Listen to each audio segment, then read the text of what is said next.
All right, we're back with another kind of interrupting our regularly scheduled break here special episode. I have Josh Gould with me. Josh is the Director of Innovation at Duquesne Light, and he's got a special Open Innovation Challenge that we're going to get to in a few minutes that's timely. And so we wanted to kind of take a moment and have Josh join us talking about that. But before we do, Josh, if you wouldn't mind, I think for folks who may not be in the Pittsburgh region, they may not be familiar with Duquesne Light. So maybe a way to start is just talk a little bit about Duquesne Light, and then we'll talk about your role leading innovation there. Great, yeah. So Duquesne Light is a electric utility headquartered right here in beautiful Pittsburgh, PA.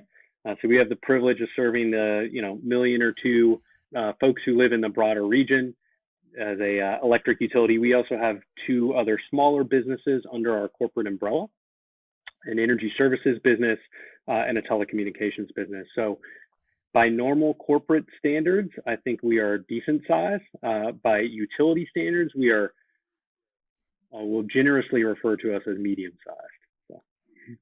Yeah, I think some of that is the region, right? People think of Pittsburgh because it has an NFL team as probably being a bigger city than it is. It's kind of a mid-market utility because it's kind of a mid-market region. You've been in the energy clean tech space for a while. Maybe just your background that led you to Duquesne Light, and then we can dive into a little bit what you're doing there. Yeah, well, someone once told me that corporate innovation folks are they are heavily represented by failed entrepreneurs. So I'm part of that group. I did a couple startups myself. One of them went okay, another one not so much. I did a short stint with Clayton Christensen's venture firm, which was a whole lot of fun. And then I was employee number 3, commercialization employee number 3 at a place called ARPA-E. So that is the sister agency of DARPA. DARPA, the people who actually did invent the internet. This is the moonshot agency for energy. So it was there in the really early days as we were standing that up and trying to get energy related products to market. Left there after a couple of years, started an innovation group at Con Edison, which is the utility in New York City, and then came here about 2 years ago to start Duquesne Light Innovation Center. So just a blend of entrepreneurship and energy and innovation stuff. Yeah, so talk a little bit about kind of the broad portfolio of the Innovation Center at Duquesne, and then we can get specifically to this timely announcement that you have that I think a lot of our entrepreneurs who are listening will be interested in. Yeah, absolutely. So I would bucket what we do into 2 very broad categories. There's what we call the brilliant basics.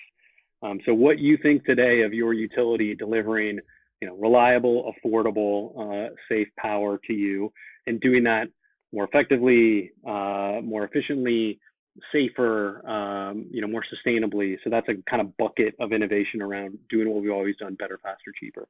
The other bucket is growth, innovation, new products and services, to keep up with changing customer demand. So that's the 2 broad buckets of what we do. And, we've got a portfolio of opportunities that are sort of diversified against those 2 broad objectives, but that's the short summary there. Maybe just, so I don't want you to go through the whole portfolio, but maybe just to give a for instance of each, could you give 1 or 2 examples of each just to make that a little more real for people? Yeah, absolutely. So one of the things we do pretty regularly, as you'd imagine an electric utility would do, is to inspect our infrastructure to make sure nothing is going to harm your reliability. We've done that for hundreds of years with traditional human inspections. We're looking to augment that with drones, AI, et cetera. Drones have been used in the transmission network for quite some time. So think your electron superhighway, the big, really big poles and wires you see near the highway. We are applying it, I wouldn't call it bleeding edge, but leading edge to the distribution networks of the poles and wires you see around you in the neighborhood to basically augment what humans see. Throw some AI in there, throw some machine learning in there. That's an example of a brilliant basics. What we're doing is kind of what we always do, and to make sure your power is reliable.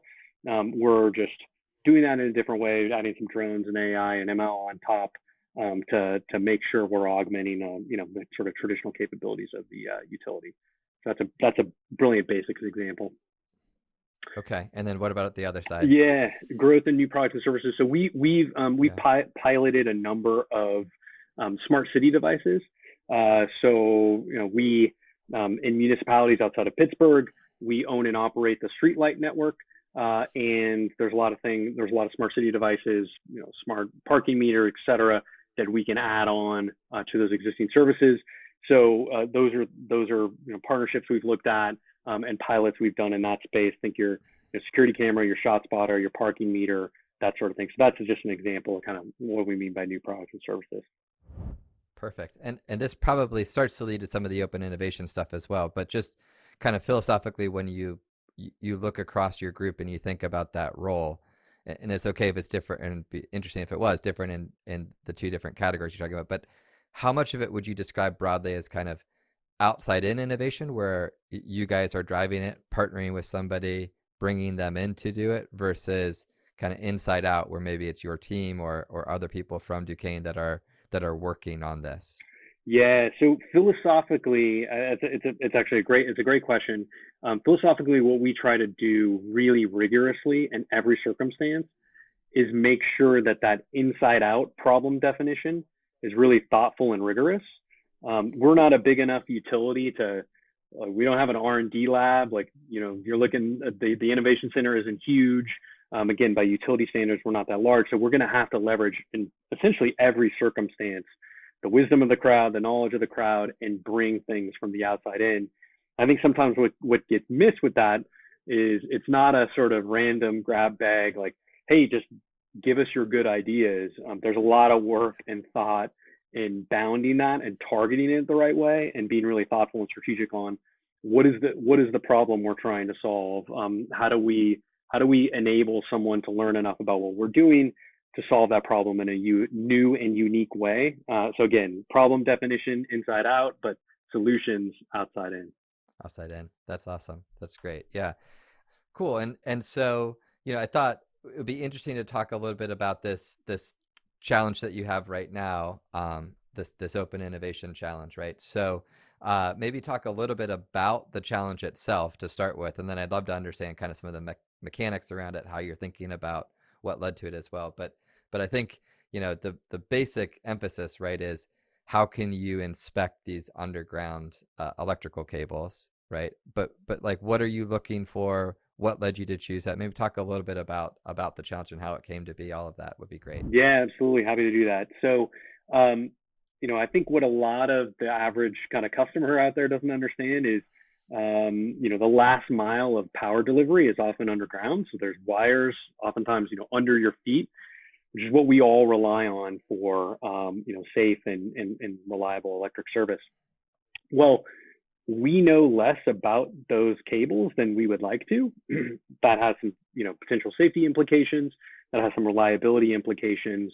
And so typically how we'll monitor those cable is, pretty manual. And this is not something that's unique to Duquesne Light. So we'll have a human enter a manhole. He or she will have some basic equipment, some cameras and things like that to detect whether there's a failure in the cable as they enter the manhole.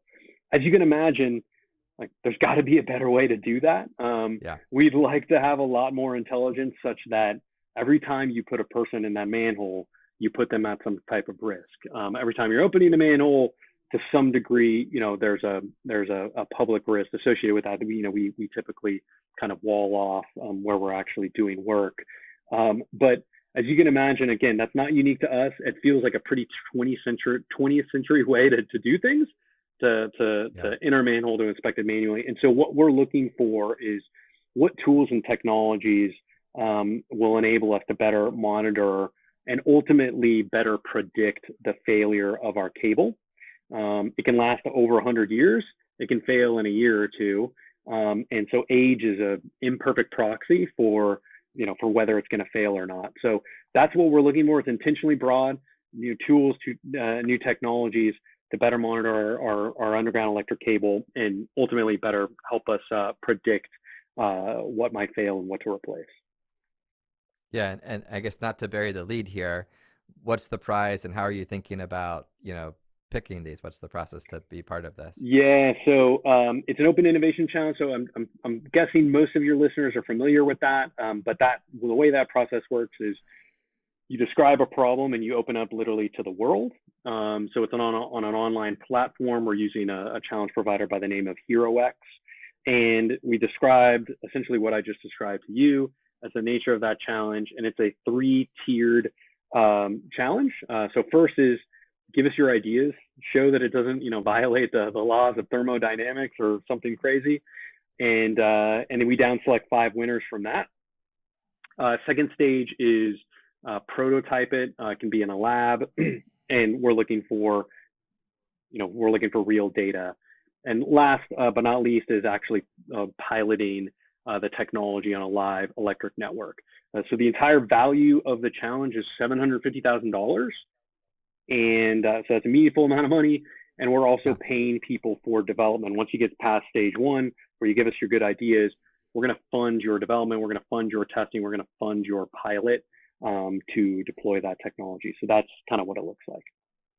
Yeah. So just again, to not bury the lead here, if this is something that you have R&D experience in as an entrepreneur, there's an opportunity to get a customer relationship with Duquesne through that, get $750,000, and get some of the actual engineering work funded. So it's pretty compelling from the startup's perspective.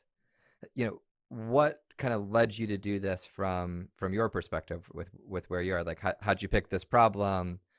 How'd you get to this point?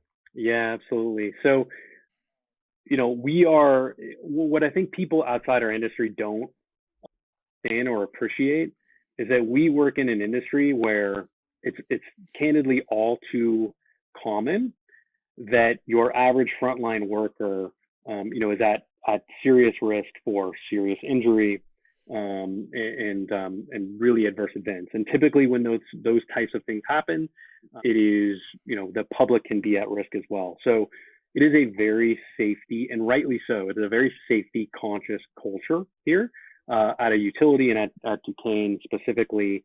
And the motivation for this was, we asked, how might we avoid any sort of incident happening by ultimately removing the human from the manhole?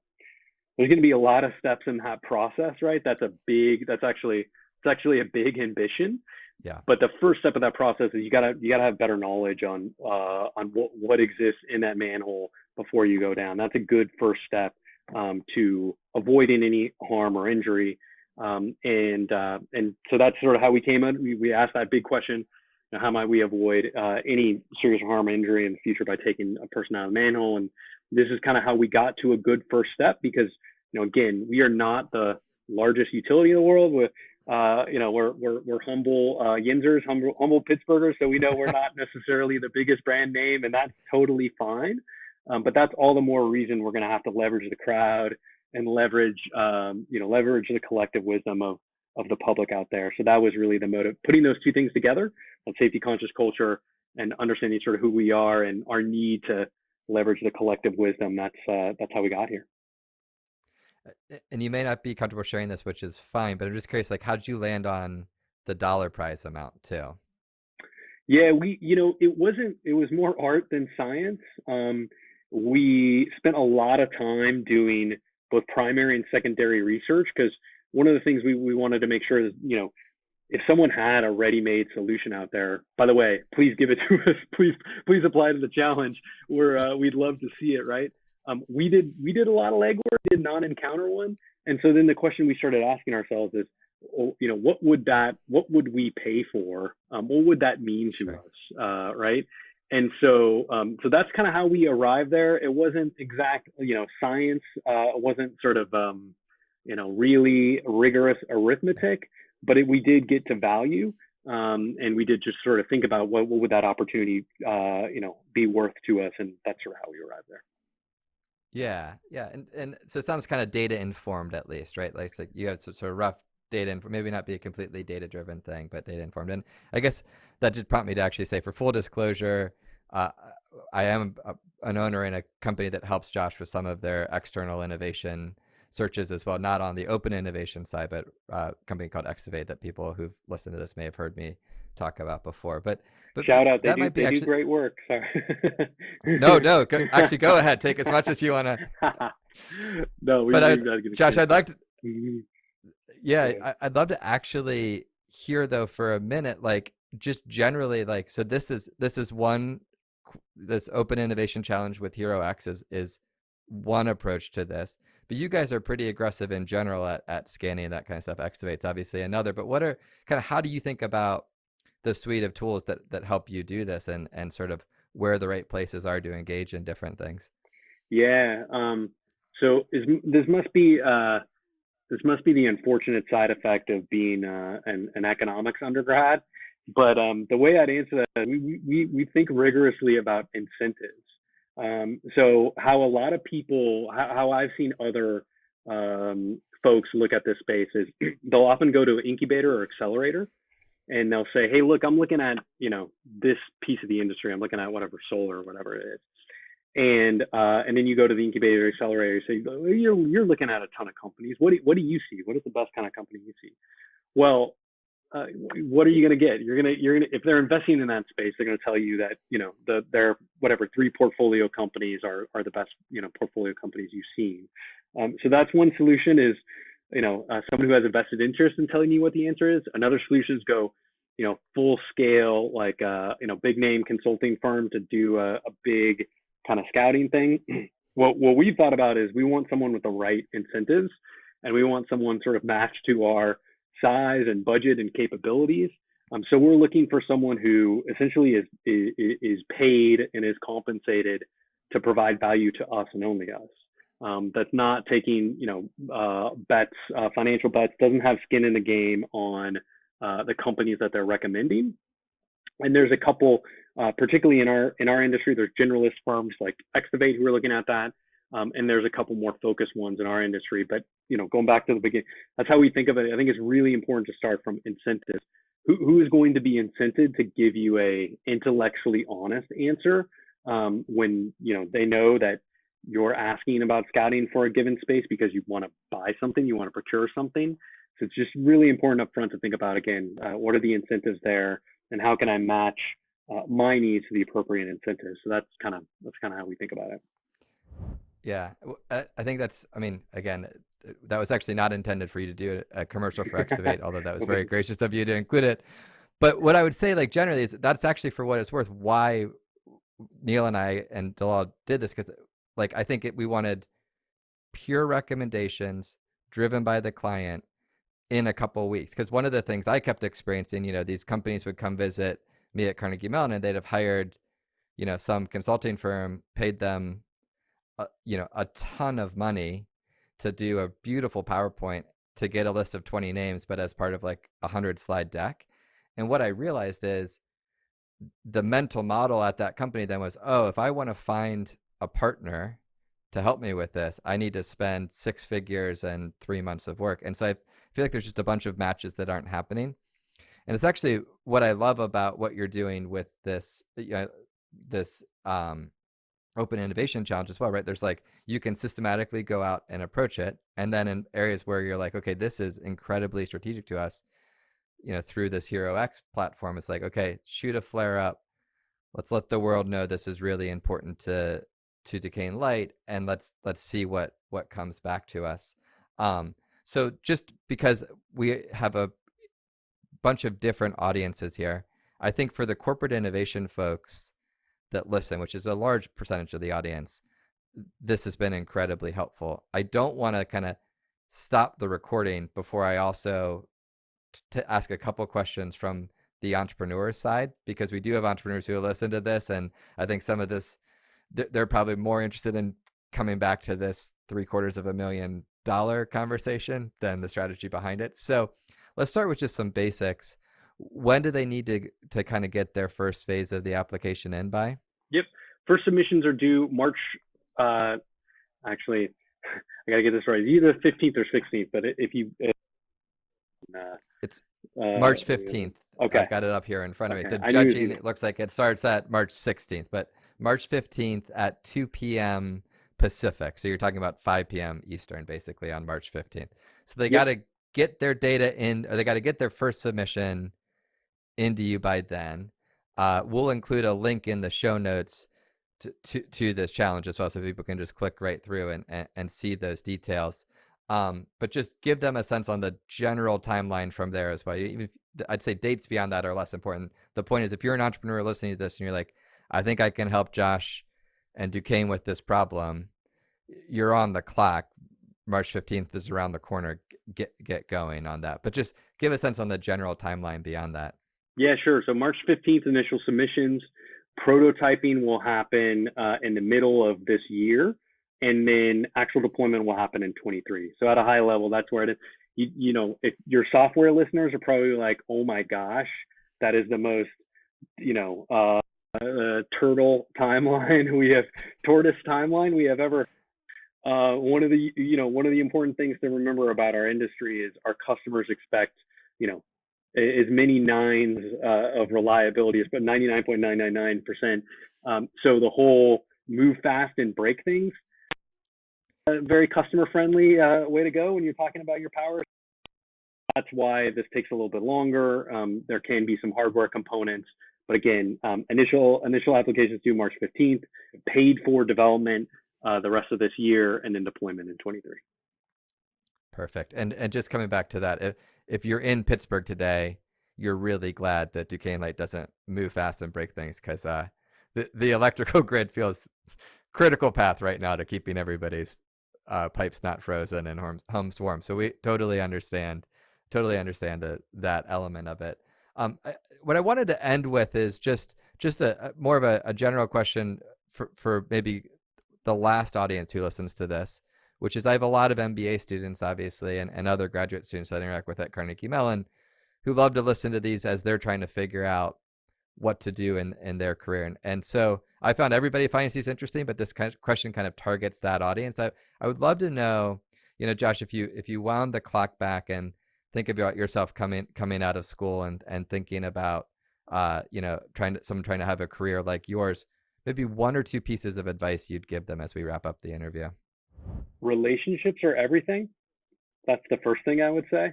So I could give you an answer, you do A and you do B and you do C. And I made a joke at the beginning of the podcast about being a failed entrepreneur. There is no, single, necessary path to a kind of corporate innovation job. But what I would see in common across anyone with a successful career, but especially in this space, is that relationships are just everything. So, the impression you make on people at every stage in your career really matters. But even just as a human being, the nature and depth of those relationships matter. So I would tell you to, cultivate people who seem to be part of your tribe, whose opinions you and ways of working you respect, and continue to stay in touch with them and cultivate those relationships and think about how you can add value to those people. And then what you'll find will typically happen is those relationships will have a huge ROI and payoff, but it'll happen in ways you never really expected. It'll happen sort of when you're least expecting it, or someone who knows that person. So again, cultivate those relationships with integrity, with kindness, and that's a very high level kind of generic advice. I can give more specific, but that's what I've seen. That's great, and that's the kind of thing that I like to kind of end these on. So that's awesome. Again, there'll be a link to the Innovation Challenge in the show notes here. Josh, really appreciate you coming on to chat a little bit about this. I hope for our corporate entrepreneurs who listen, who are running similar groups, maybe this prompts you to think a little bit more about some open innovation challenges yourself. And for our entrepreneurs who listen, if this is a problem you can solve, it's a meaningful commitment with a great first customer for you, or a great reference customer for you, and hopefully a chance to really scale that up and not only create a valuable business, but also do meaningful work for a critical part of our infrastructure, which is certainly in the news a lot these days. So hopefully you'll take a look at that as well. Josh, thanks for the time today. I really, really appreciate it. Hey, thanks so much, Sean. It was great chatting with you. Hey, one more thing. Speaking of Yeah. speaking of entrepreneurs, I don't think we mentioned this, but believe it or not, it just so happens that we have two open innovation challenges out. So I'm happy to give it's not as not as big a prize for the other one, but we're actually trying to reimagine. This is a very Pittsburgh thing, so you're totally fine to tell me like, hey, this isn't relevant. I won't you won't hurt my feelings, but just for riffing now. Yeah, that's rough. So the holiday tree for local Pittsburgh residents at Point Park. If you haven't been here, you can see all three rivers converging. There's a really large tree. It's been around about 40 years. It is actually a historic Native American burial ground, and therefore the foundation under it is sort of unstable, and so we've got to rethink the tree. It's been a Pittsburgh icon. We're actually running a second innovation challenge on reimagining the holiday tree. So we're engaging the local community on this and think about the circumstances of that particular site. We can't do exactly what we did before. We've got to rethink it. And there's also prizes for folks to give us winning proposals around, what should the next version, whether it's a tree or something else, look like? How do we involve and have community participation? So that's another challenge that's on the street, has a prize associated with that, and is more focused kind of on the local Pittsburgh community. Yeah, so send me that link as well. I'll leave this on the end of the episode, and I'll just kind of tease on the intro that this is coming. So that sounds great. So both these links will be in the show notes. My sense is most people will be interested in the first one, but I also think it's a great illustration of taking this approach to solve lots of critical challenges and innovation challenges. So appreciate you adding that at the end, Josh, and thanks again for the time today. Yeah, thanks. It was awesome.